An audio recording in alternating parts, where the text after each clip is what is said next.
সরকারি জমির নদীর পাড়ের সরকারি জমির মাটি অবৈধভাবে কেটে নিয়ে যাচ্ছে।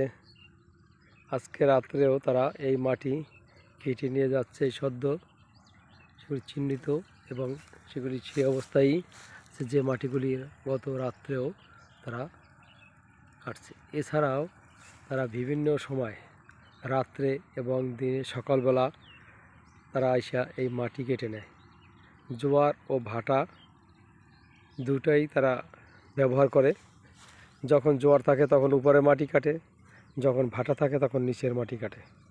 এভাবে একটি চরের পুরা মাটি তারা কেটে নিয়ে যাচ্ছে। আমাদের নলছিটি থানা অন্তর্গত দবদবিয়া ইউনিয়নের চরকয় গ্রাম ভুট্টো বাজারের আগে একটি ফিল্ড আছে, ইটের বাড়া। সেই ইটের বাড়ার মালিক দবদবিয়া ইউনিয়ন চেয়ারম্যানের বাবুল মেদার, সে প্রতিনিয়ত লোক দিয়ে এভাবে মাটি কাটিয়ে নিচ্ছে। তার লোক বর্তমানে নুরু নামে একজন, সে দায়িত্ব আছে, এখানে আছে এবং এই মাটিগুলি এভাবে অবৈধভাবে তারা কাটতেছে, যাতে করে উপরের চরের যারা মালিকানা আছে তাদের চরটি হয়তো বেশি দিন আর সময় লাগবে না, যে নদীর ভাঙ্গন শুরু হয়ে গেলে এই চরের নদী গর্ভে চলে যাবে। এবং সরকারের যে মাটি গুলি কেটে নিয়ে যাচ্ছে নদীর পাড় থেকে, এটা কখনো এইভাবে মাটি কাটে না। কোথায় নদীর পাড়, যে ওই সামনে যে গাছগুলি, ও থেকেও নদী আর পাড় সামনে ছিল, সেখানেও মাটি কাটা হয়েছে।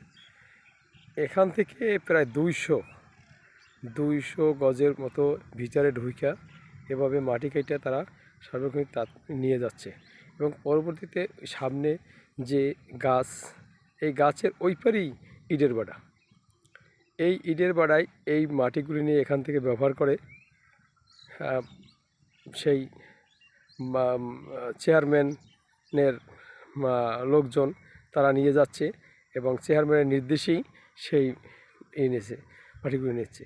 তারা যাদের কাছে যদি প্রশ্ন করা হয় যে আপনারা এই মাটিগুলি কেন কাটতে নিচ্ছেন, বলছে চেয়ারম্যানের নির্দেশ আছে, এই জমি তার। হ্যাঁ, সে কিন্তু জমি তার হইলো, এভাবে নদীর পাড়ের মাটি এত দূর পর্যন্ত আইসা কাইটা কীভাবে নেয় এটা আমাদের জানা নেই। তার ক্ষমতার এতই, গত 15 বছর সে আওয়ামী লীগের সাথে জড়িত ছিল এবং আওয়ামী লীগের দোসর। এখন আইসা গা ঢাকা দিয়ে হয়তো কারো না কারো আশ্রয়, হ্যাঁ আমরা জানি যে কোনো ইসলামিক দলের আশ্রয়ও সে থাকতে পারে। এটা আমাদের শোনা, কান শোনা কথা আছে যে কোনো ইসলামিক দলের আশ্রয় সে থাকে। তার লঞ্চগুলি, তাদের লঞ্চ ছিল, সেই লঞ্চগুলিও তারা সেভাবে নিয়ে এক জায়গায় 5 তারিখের দিকে তারা বেঁধে রেখেছিল। সে তাদের আশ্রয় প্রশ্রয়, হয়তো তারা আরও জোর পেয়ে এখন তাদের আশ্রয় এই মাটিগুলি এভাবে কেটে যাচ্ছে এবং তারা পুরো ইউনিয়নেই তারা এখন পর্যন্ত তাদের কন্ট্রোলে তারা কাজ করাচ্ছে, লোকজন দিয়া, ভয়ভীতি দিয়া। কিন্তু তাদের একটাই, তারা দবদবিয়া ইউনিয়নের লোক। হ্যাঁ, তারা দবদবিয়া ইউনিয়নের লোক, এই তাদের একটাই, তাদের মৌলেই এখান থেকে সবার যাইতে হবে, কাউকে মারবে, কাউকে হুমকি দেবে, এটাই তাদের। আজকে আমাদের এই নদীর স্রোত যেভাবে এখন শীতের সময় নদীর পানি নিচে নেমে এসছে, এভাবে যদি মাটি কাটা হয় এখান থেকে প্রায় 5 ফুট নিচে এই মাটিগুলি এভাবে কাটা হয়ে গেছে। তো এরপরে এই যখন বর্ষার সময় আসবে তখন এই নদী সব ভাঙ্গনে চলে যাবে, আস্তে আস্তে সব ভাঙ্গে এই নদীর একটা চর থেকে মাটি কাটলে অন্য অন্য চরগুলিও এভাবে ভাঙ্গা শুরু হয়ে যাবে। এবং এই নদীর, এটা পটুখালী, বরিশাল পটুখালী নদী, এই বরিশাল পটুখালী নদীর এই কয়া গ্রামের ভিতর দিয়ে তারা গেছে, হলতার হয়ে তারা এই নদীটি চলে গেছে। এই নদীটি আস্তে আস্তে একদম পটুখালী পর্যন্ত বাকেরগঞ্জে চলে গেছে। কিন্তু এই নদীর পাড়ের মাটি এবং তার ওপাশেও, ফিল্টের ওই পাশেও প্রায় অনেক জায়গায় আছে, সে জায়গার মাটি কেটে নিয়েছে এই কয়েক বছর আগে। কিন্তু সে নদী একদম সেখানে অনেক জমি ছিল, সেগুলোই তারা এইভাবে কেটে নিয়েছে। হ্যাঁ, তখনও তারা আওয়ামী লীগ ক্ষমতায় থাকা অবস্থায় তখন কেউ ভয়তে কথা বলতে পারেনি। এখন তারা আবার এইখানে এখন তারা কারো না কারো ছত্রছায়ায় তারা সেই 5 তারিখে পালিয়েছিল, পালানোর পরে আবার এসে তারা এখন আবার এই মাটি কাটা শুরু করে এবং মাটি কেটে নেওয়া চর, তারা পুরা চরগুলোই তারা এভাবে কেটে নিচ্ছে। এটা আমি সরকারের দৃষ্টি আকর্ষণ করছি এবং এই পরিবেশ অধিদপ্তরের দৃষ্টি আকর্ষণ করছি, প্রশাসনের দৃষ্টি আকর্ষণ করছি।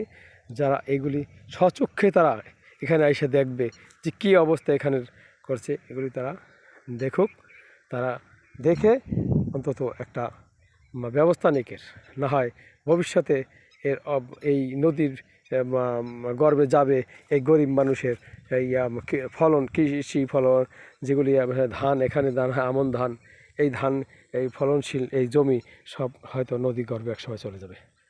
হ্যাঁ, এখানে গরিব মানুষরা এই জমি নিয়ে তারা চাষবাস করে, খেটে খাওয়া মানুষরা তারা চলে আস্তে আস্তে, কিন্তু তারা এই বিশাল খপ্পর থেকে, এই বিশাল ভূমিদস্যু থেকে তারা বাঁচবে না শেষ পর্যন্ত। তাই আমি সকলের দৃষ্টি আকর্ষণ করছি এবং যাতে করে এই মাটি কাটা থেকে তারা যেন রেহাই পায়, এটাই আমরা তাদের কাছে জানাচ্ছি। এবং তারা এই নৌকা যোগে এখন আবার তারা মাটি নেওয়ার জন্য তারা আসছে। আমি দেখতেছি যে একটা নৌকা এখানে ঘাট দিছে, এই নৌকা যোগে তারা মাটি নিয়ে এখানে মাটি কাটার জন্য আসছে। আমরা দেখতে পাচ্ছি যে নৌকাটায় 2 জন লোক তারা এই মাটি কাটার জন্য মাটি নিয়ে আসছে এখানে।